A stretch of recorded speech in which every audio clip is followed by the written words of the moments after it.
హైదరాబాదు విన్నాం కానీ బెజవాడకి ఇట్లాంటి దరిద్రం వస్తుంది అనుకోలేదు. హైటెక్ నిఘా భద్రత మధ్య సాగుతున్న వ్యభిచారాన్ని విజయవాడ పోలీసులు బట్టబయలు చేశారు. విజయవాడ వెటర్నరీ కాలనీలోని ఫీడర్ రోడ్లో ఉన్న 3 అంతస్తుల భవనంలో గురునానక్ కాలనీకి చెందినటువంటి చలసాని ప్రసన్న భార్గవ్ స్టూడియో 9 పేరుతో స్పా సెంటర్ నిర్వహిస్తున్నాడు.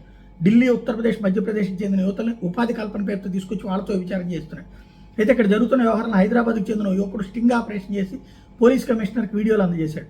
దీంతో మాచివరం ఇన్స్పెక్టర్ ప్రకాష్ 3 బృందాలతో శుక్రవారం రాత్రి స్పా సెంటర్లో ఆకస్మిక సోదాలు జరిపారు. పోలీసులు రాకపోతే ఈ భవనం నుంచి పక్కన భవనంలోకి దాటేసిన 10 మంది యువతులు, 11 మంది విటులను పోలీసులు అరెస్ట్ చేశారు. రాష్ట్ర గిరిజన కమిషన్ సభ్యుడిగా పనిచేసిన వైసీపీ నేత శంకర్ నాయక్ ఒక గదిలో మంచం కింద దాక్కున్నాడట. పోలీసులు బయటికి లాక్కొచ్చి స్టేషన్కి తరలించారు. పోలీసులు తనిఖీలకు వస్తే ముందుగా గుర్తించడానికి స్పా సెంటర్కి వెళ్లే మార్గంలో సీసీ కెమెరాలు కూడా ఏర్పాటు చేశారట. తలుపులను టెక్నాలజీకి అనుసంధానం చేసి వేలు ముద్దల స్కానింగ్ మిషన్లు ఏర్పాటు చేశారట. బయట ఎవరున్నారో తెలుసుకోవడానికి తలుపులకు చిన్న చిన్న అద్దాలతో కొన్ని పరికరాలు అమర్చారట. పోలీసులు వస్తే పక్కనున్న భవనంపైకి వెళ్ళిపోవడానికి యువతలకు సిబ్బందికి భార్గవ్ శిక్షణ కూడా ఇచ్చాడట. పోలీసులు సోదాలు చేయడంతో భార్గవ్ అజ్ఞాతంలోకి వెళ్ళిపోయాడు. స్పా సెంటర్ మేనేజర్ దగ్గుబాటి శ్యామ్ని పోలీసులు అదుపులో తీసుకుని విచారిస్తున్నారు.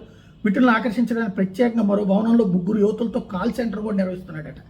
సీసీటీవీ ఫుటేజ్ క్లౌడ్లో భద్రంగా ఉండేలా ఐపీ అడ్రస్ ద్వారా వ్యవస్థ నిర్వహిస్తున్నారట. ఇది ఓవరాల్గా ఈ వ్యవహారానికి సంబంధించి పోలీసులు పట్టుకున్నారు.